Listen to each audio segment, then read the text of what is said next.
All right, so this is something we've been working on, and I just wanted to give you a quick look at it. It's basically a courier invoice reconciliation tool built for people who are fed up with manually checking invoices and trying to work out whether they've actually been charged the right amounts. When you first log in, you'll land on this dashboard, and at the start, it is going to be empty. As you use the system, it fills up with useful bits of information, things like what's been checked, what's matched, and where there might be some issues. Over here, we have user management, nothing outside of the ordinary, but the ability to create users, invite users, set them various roles within the account, the ability to see any invitations that you've sent out and where they're at, and also just logs so that you can see what's been going on within your account. There's also a nice feature down here. So if you're an aggregator or if you're a reseller of rates, anything like that, you can actually set up your customers in here and give them access to their accounts, where obviously you can see it. All of their couriers and all their services can be set down here, and also their pricing, any invoices that they do go and indeed reconcile. And if you're using our billing API tool, you're actually able to connect it here. So it will automatically import any of their already set up couriers and services. So that's a nice feature. It's also really easy to just switch straight back to your account up at the top here. And now you're in the main one. Couriers are pretty important. I've already set up DPD as a fake service that I've got. Every is available. You can set up as you need. You can then just select whether they're active or inactive. You can come to the courier services and set those up. So an identifier that's going to be on the invoice to make sure that it can capture it appropriately. If we go into here and edit, we can now see that you can set up zones, weight classes, volumetric weight settings, and surcharges.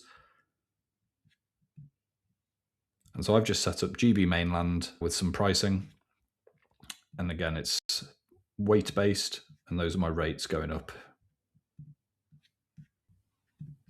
And down here are the rules.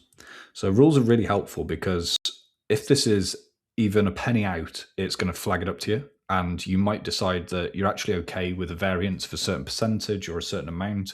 Or even if something perhaps is undercharged, you don't want to review that. You're quite happy to just approve that automatically and let it slide. Alternatively, you might decide that absolutely you need to flag it, or there's something else that you want to do. There's also the ability to ignore zero value charges. So if something comes through at £0 and 0 pence, you can choose what you want to do with that. Down here, we have invoices. So you can easily import an invoice here via a CSV, select who your courier is, put in your invoice number, and then just go through to mapping the columns and any surcharges that there might be. Here are some I've already done. So these ones I've already manually checked, and I know that they're absolutely perfect, and the system is saying the exact same thing.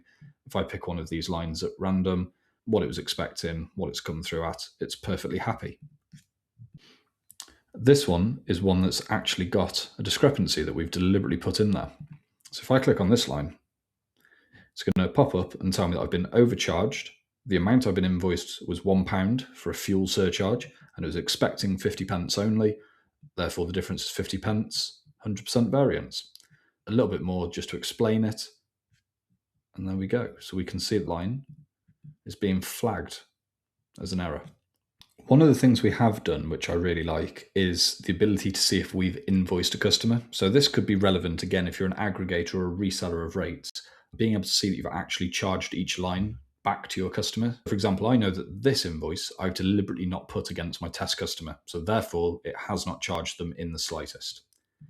But if I come back to one of these invoices, I know that I have done that deliberately, and therefore it's showing that every line is matched. Now, this will also show in the dashboard to give you an idea of what is or isn't matched up correctly. And finally, we have invoice templates. So if you're going to be using many different couriers, many different template styles or invoice styles, you can set up an invoice type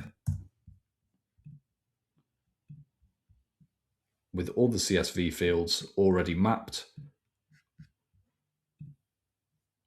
And that is going to save you a considerable amount of time if you need to. But if you're only using one or two couriers max, then realistically, you don't need to worry about that.